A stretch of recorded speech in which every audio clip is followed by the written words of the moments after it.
আসসালামু আলাইকুম প্রিয় শিক্ষার্থীবৃন্দু, ম্যাথ এডুকেশন হোমের পক্ষ থেকে জানাচ্ছি আন্তরিক শুভেচ্ছা ও স্বাগতম। প্রিয় শিক্ষার্থীবৃন্দু, আজকে আমি তোমাদের একাদশ ও দ্বাদশ শ্রেণীর এসটিএমএল নিয়ে তোমাদের সামনে হাজির হয়েছি। প্রতিনিয়তই আমি টেবিলের এসটিএমএল তোমাদের করেছি, 11টা এক এক থেকে 11টা ক্লাস তোমাদের টেবিলের উপর দিয়েছি। আজকে আমার ক্লাসটা সম্পূর্ণ হচ্ছে ডিফারেন্ট। আজকের ক্লাসটা হবে প্যারাগ্রাফের উপর। প্রিয় শিক্ষার্থীবৃন্দু, আমার 11টা ক্লাস যারা দেখছো, যারা পিছনের বিগত 11টা ক্লাস দেখছো, সেই ক্লাসের ভিতরে আমি কিন্তু তোমাদের সূত্র প্রয়োগ করে দিয়েছি। সূত্রগুলো দেখবে, আর তাহলে এই অঙ্কগুলো তোমাদের কাছে পানির মতো সহজ হয়ে যাবে। প্রিয় শিক্ষার্থীবৃন্দু, আসো, এই অঙ্কটা আমার দেখতে অনেক ডিফিকাল্ট মনে হয়, কিন্তু আমি যদি করাই তোমাদের পানির মতো সহজ হয়ে যাবে। প্রিয় শিক্ষার্থীবৃন্দু, তোমরা এসটিএমএল এর সম্পূর্ণ ক্লাসগুলো কিন্তু আমি ধারাবাহিক আকারে দিয়েছি। তোমরা কি করবা, প্লে লিস্টে গিয়ে সম্পূর্ণ ক্লাসগুলো ধারাবাহিক আকারে দেখবা, তাহলে এই ক্লাসটা তোমাদের কাছে একেবারে সহজ হয়ে যাবে। আর যারা প্রথম দেখতেছো সরাসরি এই ক্লাসটা, তাদের কাছে এই ক্লাসটা আসলে কিছুই বুঝবে না, তাদের দেখার প্রয়োজনও নাই। যদি সিরিয়াল আকারে না দেখো তাহলে কিন্তু তোমাদের এই অঙ্ক বুঝবে না। প্রিয় শিক্ষার্থীবৃন্দু, আসো, আমার কি প্লে লিস্টটা সিরিয়াল আকার সম্পূর্ণ ক্লাসগুলো দেওয়া আছে, সম্পূর্ণ ক্লাসগুলো দেখে তারপর তোমরা এই ক্লাসটি দেখবে। আসো, আমি এখন এই অঙ্কটি করাই। দেখো, এখানে বলা হচ্ছে যে icon coaching centre, icon coaching home, আমাদের কলেজের সামনে একটা কালকিনি সৈয়দ আবুল হোসেন বিশ্ববিদ্যালয় কলেজের সামনে আইকন কোচিং হোম নামে আমার একটা কোচিং সেন্টার আছে। সেইখানে তোমরা জানো যে আমার বিষয়ভিত্তিক সব ক্লাসগুলো সেখানে করানো হয়। সেটা আইসিটি বিভাগের ক্লাস আমি করাই, তারপর ইংলিশের ক্লাস আছে, ইংলিশের আলাদা টিচার, বাংলা বিভাগের টিচার, হ্যাঁ, সব বিষয়ভিত্তিক টিচারগুলো আছে। তোমরা যারা পড়তে ইচ্ছুক আছো, হ্যাঁ ঠিক আছে, যারা নিউ ফার্স্ট ইয়ারে উঠছো এসএসসি পাস করে, তোমরা যারা পড়তে ইচ্ছুক আছো অবশ্যই তোমরা আমার কোচিংয়ে আসবা এবং ভালো ফলাফল করবা, একটু আমরা 100% নিশ্চয়তা দিই। প্রিয় শিক্ষার্থীবৃন্দু, আসো তাহলে এই অঙ্কটা করি। দেখো, এখানে বলছে আইকন কোচিং হোম, এখানে আমি সব ট্যাগগুলোই দিয়েছি। এখানে কি কি ট্যাগ ব্যবহার হইব দেখো, বেসিক ট্যাগ তো আমাদের 4টা, তাই না? বেসিক ট্যাগ 4টা বাদে এইখানে যেমন এই লেখাটা কিন্তু একটু বড় আকার আছে না, এই লেখার চাইতে এই লেখাটা বড় আছে, তাহলে আমাদের কি ট্যাগ ব্যবহার হইব? এক নম্বরে বিগ, বিগ মানে বড় ট্যাগ ব্যবহার হইব। হ্যাঁ, বিগ অর্থ কি বড়। তারপরে এখানে আছে কি একটু বাঁকা করে লেখা আছে, দেখো এমনি একটু বাঁকা করে আছে, তাহলে এখানে হইবে ইটালিক ভাষা, ইতে আই আই হবে, হ্যাঁ, আইতে ইটালিক ভাষা, আই ট্যাগ ইউজ হবে। তারপর এখানে কি হবে, এখানে আছে ইউএস, এ মানে এখানে তোমার আন্ডারলাইন আছে, এই জন্য তোমাদের কি ব্যবহার হবে? ইউ ব্যবহার হবে। আর কি ব্যবহার হবে এইখানে? আর তো কিছু দেখি না, বিগ ব্যবহার হবে, আই ব্যবহার হবে, আন্ডারলাইন ব্যবহার হবে। তারপর এইগুলো আমি ধারাবাহিক আকারে তোমাদের করিয়ে দিতে আসি। দেখো প্রিয় শিক্ষার্থীবৃন্দু, এখন আমরা আমাদের আছে কি জেনারেল মানে বেসিক ট্যাগ কয়টা? 4টা, তোমরা অনেকেই জানো। হ্যাঁ, বেসিক ট্যাগ 4টা। তাহলে এখানে আমরা এইখান থেকে শুরু করি, যেহেতু আর্টটা হবে S T M L, S T M L, এই এস টি এম এল দিলাম। তারপরে বেসিক ট্যাগ কি আছে? হেড আছে। তাহলে আমরা কি করব, এখানে হেড দিব। হ্যাঁ, হেড দিব। তারপর হেডের পর কি দিব? টাইটেল দিব। টাইটেল, টাইটেল দিলাম। টাইটেলে আমরা এটা কি দিব? এটা এখানে যেহেতু আইকন কোচিং সেন্টার আছে, তোমরা আইকন কোচিং সেন্টার হোম দিতে পারো, বা টেবিল দিতে পারো, বা তোমাদের নাম দিতে পারো। যেমন এখানে আমি আইকন কোচিং হোম দিলাম, icon coaching, COA CHING, coaching home. Icon coaching home দিয়ে আমরা কি করব? টাইটেলরে ক্লোজ করে দিব। হ্যাঁ, টাইটেলরে ক্লোজ করে দিব। তারপরে আমরা কি করব? দেখো, এখন আমরা এই লাইনটা আসবো। লাইনটা আসার পরে আমরা কি করব? এটা কিন্তু আমাদের এই নামের উপর নির্ভর করে দেওয়া হয় নাই, এটা কিন্তু আমি নিজস্ব করে দিয়েছি। এই নামটা আছে বিধায় তাই দিইনি। হ্যাঁ, ইচ্ছা তুমি এখানে ABC দিতে পারো, তোমার নামও দিতে পারো, যে কোনো কিছু দিতে পারো। এখন আমরা কি করব? হেড ক্লোজ করে দেব। হ্যাঁ, হেড ক্লোজ করে দেব। হেড ক্লোজ করার পরে কি আসবে? বডি, অবশ্যই বডি আসবে। তাহলে আমরা এখানে বডি ক্লোজ করব। এখন প্রিয় শিক্ষার্থীবৃন্দ, আসো, এতদিন কিন্তু আমি যে অঙ্কগুলো দিয়েছি সব অঙ্কতেই কিন্তু দিয়েছি টেবিল বর্ডার, তাই না? Table border. আজকে কিন্তু কোনো টেবিল নাই এখানে, কিন্তু এটা টেবিল হয় নাই, আর এটা কিন্তু কোনো লাইন নাই, এটা কিন্তু এটা আন্ডারলাইন। হ্যাঁ, তোমরা আবার এটা টিয়ার মনে করো না, যেখানে একটা রো দিছে, তাই না, এটা হচ্ছে একটা আন্ডারলাইন করছি। তাহলে আমরা এখানে কি দিব? প্যারাগ্রাফ দিয়ে শুরু করবো, যেহেতু প্যারাগ্রাফ আকারে লেখা আছে। তাহলে আমরা এখানে কি দিব বলো তো? এখানে দিব হচ্ছে প্যারাগ্রাফ। প্যারাগ্রাফ দেওয়ার পরে কি করব? এখানে আমাদের প্রথম আছে কি, যেমন এটা আমরা লিখবো বিগ, বিগ লিখবো প্রথমে, বিগ দিয়া বিগ ট্যাগ দিলাম।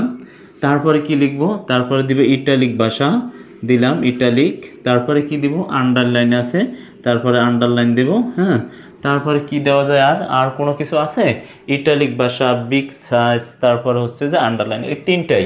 তাহলে এই তিনটা করলে আমরা কি করব, এখন আমরা এইগুলো উঠিয়ে দেব, icon, icon coaching home, icon coaching home. Icon coaching home লেখার পরে তুমি কি করবে বলো তো, ট্যাগগুলো ক্লোজ করবা। যেমন এই সাইড থেকে তুমি ট্যাগ লিখছো না, এই প্যারাগ্রাফটা কিন্তু ক্লোজ করা যাবে না। প্যারাগ্রাফটা মানে এই টোটাল প্যারাগ্রাফটা কাজ শেষ করার পরে আমরা এই প্যারাগ্রাফটা একেবারে শেষে ট্যাগ করবো টেবিল বর্ডারের মতো। হ্যাঁ, তাহলে এখানে কি আছে, বিগ, এরপর আছে ইটালিক ভাষা, তারপর আছে ইউ, আইতে হচ্ছে ইটালিক ভাষা, ইউতে হচ্ছে আন্ডারলাইন।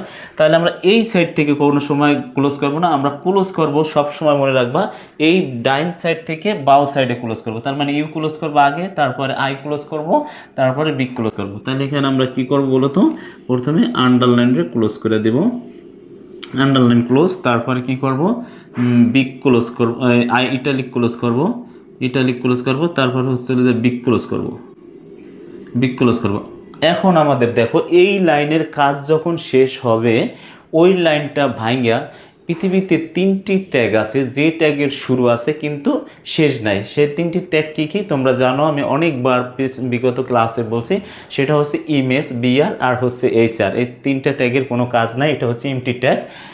তাহলে এখন আমাদের এই লাইনটা ভাইঙ্গা যখনই পরের লাইনের কাজ করব, এই লাইনটার কাজ শেষ করার পরে এই লাইনটা যখনই আসবে তখনই আমরা এখানে বিআর দিয়া তারপর আসতে হবে। বিআর দেওয়ার কারণটা কি, বিআর দেওয়ার কারণটা হচ্ছে তুমি যদি বিআর না দাও তাহলে তুমি এই লাইনটা তোমার বরাবর এই লাইনটার সামনে আসা পড়বে, তাহলে তোমার এই লাইনটা আর নিচে আসবে না। আর যদি বিআর দাও তাহলে তোমার ইচ্ছা মতো কম্পিউটারে বিআরের কারণে এই লাইনটা নিচে এমনি এমনি আসা পড়বে। আর যদি বিআর না দাও তাহলে সরাসরি খালি একটু এই দিকে সোজা লিখতে থাকবে, কোনো ভাঙ্গন চিহ্ন আসবে না। এই জন্য তোমাদের এটা করতে হবে। তাহলে এখানে আছে কি বিআর, এ ফিউ এডুকেশন, কি আছে এ ফিউ অনলাইন এডুকেশন। তাহলে আমরা এখানে কি লিখব বলো তো, a few online education, education, FU online education, education শেষ, এখানে এটা শেষ। তাহলে এটা ভাঙলে কি হবে, এখানে অবশ্যই লাইন ভাঙিয়ে নিচেটা আসতে আবার বিআর ইউজ করতে হবে। আশা করি বুঝতে পারছো, বিআর ইউজ করতে হবে। বিআর ইউজ করার পরে আমরা আসবো কি প্ল্যাটফর্ম, এখানে লিখবো কি প্ল্যাটফর্ম, প্ল্যাটফর্ম, প্ল্যাটফর্ম লেখার পরে এখানে আমাদের লাইন ভাঙিয়ে নিচেরটা যখন আসবো তখন আবার এখানে আমরা কি করব, বিআর ইউজ করব। হ্যাঁ, বিআর ইউজ করার পরে আমরা এই লাইনটা চলে আসবো। তাহলে এখানে আমরা কি লিখব, আমি এখানে উপরে থাকলে এই যদি উপরে থাকে স্কোয়ার তাহলে এটার ব্যবহার করতে হয় সুপ মানে সুপারম্যান, আর নিচে যদি থাকে স্কোয়ার তাহলে এটার ব্যবহার করতে হয় এসইউবি মানে সাবমেরিন। এটা আমি শিখাইছি আগে। হ্যাঁ, এটা কিন্তু আমি তোমাদের শিখিয়েছি। এখন দেখো বিআর, তাহলে আমরা কি লিখবো, এখানে লিখবো এ প্লাস বি। হ্যাঁ, এ প্লাস বি লেখার পরে আমরা লিখবো হচ্ছে যে এটারে কি লিখবো, সুপারম্যান। এখানে হচ্ছে কি সুপারম্যান দেব। সুপারম্যান দেওয়ার পরে এই যে উপরে টু আছে এই টুটারে এই মাঝখানে লিখবো, তারপর আমরা সুপারম্যানরে আবার ক্লোজ করে দিব। হ্যাঁ, সুপারম্যানরে ক্লোজ করে। সুপারম্যানের কাজ কি, সুপারম্যানের কাজ হচ্ছে আকাশে ওড়া, আর সাবমেরিনের কাজ হচ্ছে পানির নিচ দিয়ে চলা, এই তো। তাহলে আমাদের এখানে কি সুপারম্যানরে ক্লোজ করে দিলাম। তারপর আমরা কি লিখবো, এখানে আছে কি সমান দেব, সমান দেওয়ার পরে এ দিব, তারপরে আবার উপরে স্কোয়ার আছে, এখানে কি লিখবো বলো তো, সুপ লিখবো, সুপারম্যান। সুপারম্যান লেখার পরে কি আছে উপরে, এই টুটা এখানে দিব, টুটা দেওয়ার পরে এখানে আবার সুপারম্যানরে ক্লোজ করে দিতে হবে, সুপারম্যানটারে ক্লোজ করে দিতে হবে। তারপর আছে কি প্লাস 2ab আছে, 2ab দিয়ে দাও, 2ab। তারপর আছে কি প্লাস, এখন আছে কি বি দিবে এখানে, তারপরে লিখবে এখানে সুপ, সুপ দেওয়ার পরে এটারে আছে কি স্কোয়ার আছে 2, এই 2টারে এখানে দিবা, তারপর আবার কি করবা সুপরে ক্লোজ করে দিবা। এখন আমাদের এই লাইনটার কাজ শেষ। তাহলে কি করতে হবে মনে আছে প্রিয় শিক্ষার্থীবৃন্দ, তাহলে আমাদের কি করতে হবে, এই লাইনটার কাজ শেষ করে আবার এই লাইনটা আসতে হলে আমাদের এখানে বিআর ইউজ করতে হবে, তাই না? আশা করি বুঝতে পারছো, বিআর ইউজ করতে হবে। এখন আমাদের এই এস টু এস, এখানে হচ্ছে যে এস ও আর নিচে হচ্ছে যে 4, এটা নাও বুঝতে পারো, এখানে হচ্ছে নিচে 4, নিচে 4। হ্যাঁ, নিচে 4। তাহলে এখানে কি হবে বিআর তাহলে এস লিখবো, তারপরে এখানে লিখবো হলো যে সাবমেরিন। সাবমেরিন কি এস ইউ বি হবে, এখানে এস ইউ পি না, এখানে হবে এস ইউ বি। তাহলে এখানে আমরা লিখবো কি এস ইউ বি, তারপর আমরা এটা আটকে দেবো, আছে কি এখানে টু, তাহলে এখানে আমরা টু উঠাবো। তারপর আমরা সাবমেরিনরে কি করব, ক্লোজ করে দেবো। হ্যাঁ, সাবমেরিনরে ক্লোজ করে দিলাম। এখন আমরা কি করব বলো তো, তারপর আবার এস ও উঠাবো। এস ও উঠানোর পরে আমরা লিখবো কি সাবমেরিন। সাবমেরিন, তারপর আমরা আছে কি ফোর, নিচে আছে ফোর, এখানে ফোর দিব। তারপর আবার এইখানে সাবমেরিনটার ক্লোজ করে দিতে হবে। হ্যাঁ, সাবমেরিনটা ক্লোজ করে দেবো। আমাদের এই লাইনটার কাজও কমপ্লিট। এই লাইনটার কাজ কমপ্লিট হলে আমাদের কি করতে হবে, বিআর আনতে হবে। হ্যাঁ, এই লাইনটার কাজ কমপ্লিট হলে কি করতে হবে, বিআর আনতে হবে। তাহলে এইখানে আনলাম বিআর। কারেন্ট চলে গেছে, জানি না কতটুকু ক্লিয়ার আসে, বুঝতে পারি না অবশ্যই। হ্যাঁ, তাহলে আমাদের একটু দেখো, কারেন্টটা চলে গেছে। এখন আমরা কি করব, এখানে আছে কি কোর্স ফ্রি, তাহলে বিআর আনার পরে কোর্স ফ্রি, এখানে আছে নিচে আছে কি আন্ডারলাইন, অবশ্যই আমাদের এখানে কি দিতে হবে, আন্ডারলাইন দিতে হবে। আন্ডারলাইন দেওয়ার পরে আমরা লিখব course free, COURSE, course free. Course free লেখার পরে আমরা কি করব, আন্ডারলাইনে ক্লোজ করে দিব। আন্ডারলাইনে ক্লোজ করে দিলাম। এখন আছে কি এখানে তোমার 1000। 1000 যখন এইটার জন্য যখন কাটা দেখবা, তখন এখানে ডেল মানে ডিলিট করা, এখানে এই ট্যাগটা ব্যবহার হবে ডেল। তাহলে ডেল লেখা, এখানে তোমরা কি লিখবা, ডেল। কাটা হলে কি লিখতে হয়, ডেল লিখতে হয়। তার ডেল লেখার পরে আমরা লিখে দিব 1000। হ্যাঁ, এখানে 1000, এটা কাটবা না। তারপর আমরা কি করব, ডেল রে ক্লোজ করে দিব। ডেল রে DEL, ডেল রে ক্লোজ করার পরে আমরা লিখব এখানে TK। টাকা লেখার পরে আমাদের এখানে আসলে কি টাকা লেখার পরে তারপরে আমরা কি লিখবো, এখানে আছে এই লাইনটার কাজ কমপ্লিট। তাহলে আমরা এখানে বিআর ইউজ করে দিব। হ্যাঁ, বিআর ইউজ করার পরে আমরা কি করব, নিচের লাইন আসবে, এখানে একটা আন্ডারলাইন আছে অবশ্য। তাহলে এখানে কি করব দেখো, এখানে আবার আন্ডারলাইন ইউজ করব। আন্ডারলাইন ইউজ করার পরে আমরা লিখব কি নিউ ফি। নিউ ফি, নিউ ফি লেখার পরে আমরা কি করব, এটার আন্ডারলাইনে ক্লোজ করে দিব। এখানে আন্ডারলাইন আছে, থেকে আন্ডারলাইন ক্লোজ করে দিব। তারপর আছে কি টোটাল ফি, তাহলে আমরা লিখে দেব কি টোটাল, টোটাল ফি, টোটাল ফি। টোটাল ফি লিখলাম। এখানে লেখার পরে কাজ আমাদের কমপ্লিট। এখন আর আমাদের কাজ নেই। এখন কাজ হয়েছে কি, এই যে প্যারাগ্রাফটারে আমরা ক্লোজ করি না, এই প্যারাগ্রাফটারে আমাদের ক্লোজ করতে হবে। তাহলে প্যারাগ্রাফটার ক্লোজ এখানে করে দাও, এখানে না করে এখানে দেই, এখানে প্যারাগ্রাফটারে ক্লোজ করে দিই। প্যারাগ্রাফ ক্লোজের পর আছে বডি, বডিরে ক্লোজ করে দিবা, বডি। হ্যাঁ, বডি ক্লোজ করার পরে কি করবা, HTML ক্লোজ করে দিবা, HTML ক্লোজ করে দিবা। প্রিয় শিক্ষার্থীবৃন্দু, এই ট্যাগটা যদি তোমরা পারো, তোমাদের অঙ্কের HTML এর কিন্তু অলরেডি 60% ট্যাগের কাজ শেষ হয়ে যায়, 60 থেকে 70% কাজ শেষ হয়ে যায়। তোমরা এই ট্যাগটা ভালো করে মনোযোগ সহকারে দেখবা, কাটা থাকলে ডেলি ইউজ করে। আমার প্রথম ক্লাসে, প্রথম 1 নাম্বার না 2 নাম্বার 3 নাম্বার ক্লাসে আমার সূত্রগুলো দেওয়া আছে, ওই সূত্রগুলো দেখবা, কিসে কি কোন কাজ কোনটা করে, সেই সূত্রগুলো দেখে তারপরে এই অঙ্কটা সমাধান নেবা। তাহলে তোমাদের কাছে একেবারে পানি পানি পানি পানি হয়ে যাবে অঙ্ক।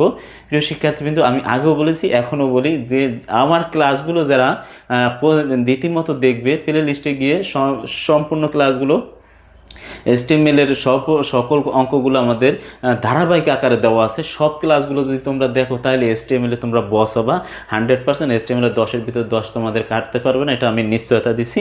প্রিয় শিক্ষার্থীবৃন্দ, প্রতিনিয়ত আমার ক্লাসগুলো দেখবা, আর ক্লাসগুলো দেখলে অবশ্যই আমার ইউটিউব চ্যানেলটি সাবস্ক্রাইব করবা, পাশে থাকা বেল আইকন বাটনটি অবশ্যই অন করে দিবা, যেন আমার ভিডিওটি তোমাদের সামনে সবার আগে গিয়ে পৌঁছায়। প্রিয় শিক্ষার্থীবৃন্দ, সবাই ভালো থাকো। আরেকটা কথা বলি, আমার আইকন কোচিং সেন্টারটা কালকিনি সৈয়দ আবুল হোসেন বিশ্ববিদ্যালয় কলেজের সামনে প্রত্যেকটা সাবজেক্টের জন্য বিষয়ভিত্তিক টিচার আছে। তোমরা যারা আগ্রহী আছো, এবার নতুন করে যারা এসএসসি পাস করে ইন্টারমিডিয়েট উঠতে আসো, যারা আগ্রহী আছো, অবশ্যই আমার সাথে লক করবে। কমেন্টে আমার নাম্বার দেওয়া থাকবে, কমেন্টে তোমরা আমার সাথে যোগাযোগ করবে। শিক্ষার্থী কিন্তু ভালো থাকো, আমার জন্য দোয়া করো, তোমাদের জন্য দোয়া করি। আসসালামু আলাইকুম।